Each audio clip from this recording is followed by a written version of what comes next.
DJT here with JD. And as everybody knows about this hashtag Take a Knee movement, it's started at the NFL with Colin Kaepernick, and of course it trickles on down into our very own Ames, Iowa, with our Iowa Cyclones. They had a game on Thursday here, and everybody's kind of wondering what they were going to do. Did you watch the game on Thursday? Yes, I did watch the Iowa State Cyclone game against Texas, and I did also see the tweet that star player Alan Lazard had tweeted out in response to Donald Trump's comments. Yeah, I saw that too. He said, quote, "Never have I ever been ashamed to be an American. It's disgusting to have the leader of the free world like this. Hashtag take a knee." I was actually very surprised by this because he is a college student, but he was he was taking a knee, and he was showing his displeasure with the president and this systematic racism. But at the game, he had completely different actions. Yes, normally Iowa State does not come out to the field for the national anthem, so kind of going against you. With him coming out and carrying the American flag, I think he kind of just stands up for his word. I understand he tweeted hashtag take a knee, but instead of actually taking a knee, I think he brought into a new text where he just brought hashtag take a knee, and he just wanted to say, I'm going to stand up for what I believe in, and I'm going to draw awareness to whatever it be. Just because he didn't physically take a knee does not mean that he doesn't stand for something or that he's against the players that do it in the NFL, because there are players in the NFL now who do not take a knee, but they are 100% for the players that do take a knee. I mean, but there's been a lot of protests lately with, I believe, the Baltimore Ravens, the Cowboys. They took a knee before the anthem, and they still got booed. So, I mean, when's the right time to protest for these players? I do not believe there's ever a correct time for protests. I believe to protest, you have to do something outside of the ordinary. And what we're finding out today is that when players go outside the ordinary, or if anybody goes outside the ordinary, people don't like the face of change. Therefore, that's where you're getting the booing and all the comments back. Well, Lazard, I believe, he's a senior this year, and I feel like maybe he's aiming his way into the NFL. Sure, he's talking about taking a knee, but he goes out and does the opposite by, carrying the flag. Maybe he's showing the NFL he'd be a good puppet, and during this kind of marketing crisis, he wants to kind of angle his way into that. I don't think that was his position at all. Alan Lazard has been a key player for Iowa State since he's been there. He's pretty much solidified that he's good enough to play in the NFL. NFL scouts wanted him to come out into the NFL last year. He decided to come back on his own just because he had those values since before he got there that he was going to finish at Iowa State. So I don't believe this was a way for him to promote himself to the NFL. I believe his 4 years there at Iowa State and showing his skills along with his size solidified his NFL status already. Well, if you have any opinions on that, please tweet at us at KDPS88. This is DJT with Jay. Hello, everybody. Thank you for tuning in to The Edge 88.1. You are listening to T and JD. Over the weekend, there's a lot been going on in the sports world, and one thing in particular we'd like to talk about is O.J. Simpson, a.k.a. The Juice, being released from prison on parole. Oh, man, this has been coming for a long time. I'm kind of excited to see how he turns out and if he becomes a good egg. Yes, O.J., for those of you who don't know, O.J. Simpson was an NFL star. He was a huge sports icon. I mean, he was in commercials, he was in movies, everybody loved him, but slowly but shortly throughout his career, his life started to dwindle. He was an NFL star. Then he was on trial for murdering his wife along with Ronald Goldman. Then in '99, he was, fighting against California to pay over millions in tax money.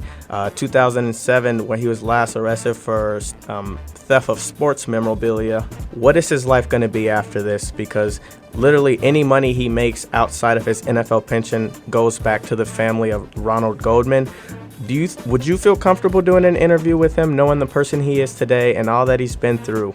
Oh, sure thing. He's been through the judicial system. He was convicted of a crime. He did his time. Now he's a free man. So he has all the freedoms that any convicted felon does have. And I feel like he's going to be a light and a beacon and maybe a guide, if he's good, for convicted felons and how to live their life and how to better themselves.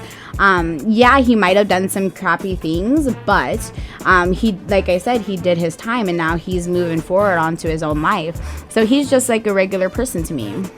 See, I think the complete opposite. He's been in and out of prison.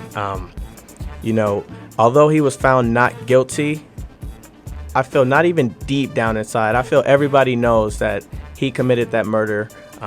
The fact that they could not bring enough evidence to convict him of the murder is kind of crazy to me. But inside, I know that he's a murderer walking around freely. I mean, he literally wrote a book after it called If I Did It, describing the incident. So, I mean, how much more disrespectful for you could you get? This was his wife that was murdered. Right. But in the eyes of the law, in the eyes of the jury, he was not guilty. And even though we think that he did it, just like we think Casey Anthony did that murder, they were not convicted. So therefore, we have to give them the benefit of the doubt, because we have to believe our judicial system is working correctly.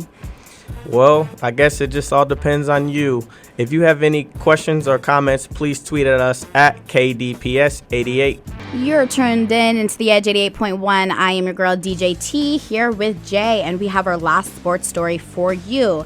Something I found very interesting was that there was about an estimated amount of 600,000 injuries a year in sports-related accidents. To me, that is an absolutely ridiculous number.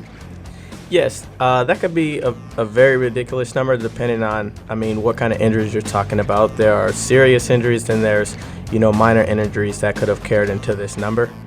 Yeah, but I mean, to me, it shows that in contact sports, injuries are almost inevitable.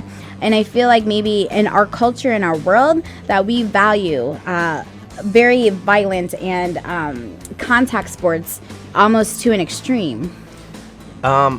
Yeah, but in America over time, physical sports and it's just always been a way to get out that steam from inside of you. Yeah, I believe you're a football player here at Grandview, right? Correct. Yep. So you've been playing football your whole life, high school, middle school, college. What would happen if you were to break your leg? It would ruin, I feel like, your football, your career, your future, maybe even some friendships. Do you think that football is worth it? Personally, I do. Football has always been, the love of my life. I understand before I got into the games that I'm facing injuries on any play.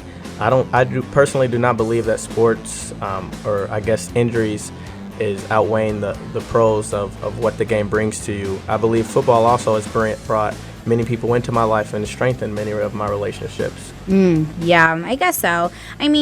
But there also, if with these many injuries, you would have to somehow do some type of regulation to help prevent these. Take a look at hockey, for example. They were not required to wear helmets until 1979, which is about 10 or 11 years after Bill Masterson died from a head injury. To me, that took a long time for there to be any type of regulation to prevent a death of a recreational sport. Yes, and unfortunately, over time, there's always has to be some sort of tragedy that happens, even with airplane safety, with seatbelts in cars. But the one thing with sports, we all understand there are multiple injuries. Nobody likes injuries, but people have to understand that in sports today, the amount of research and technology advance that's going into preventing players from being hurt. There's all new helmets coming in. There's rules against how you can tackle. There's gear that you can wear that helps prevent injuries. So although you only see the bad that comes out of injuries, a lot of people don't understand how much technology and time is going into making the game safer today. Thank you all for listening to us today. This is Jay and T on the Edge 88.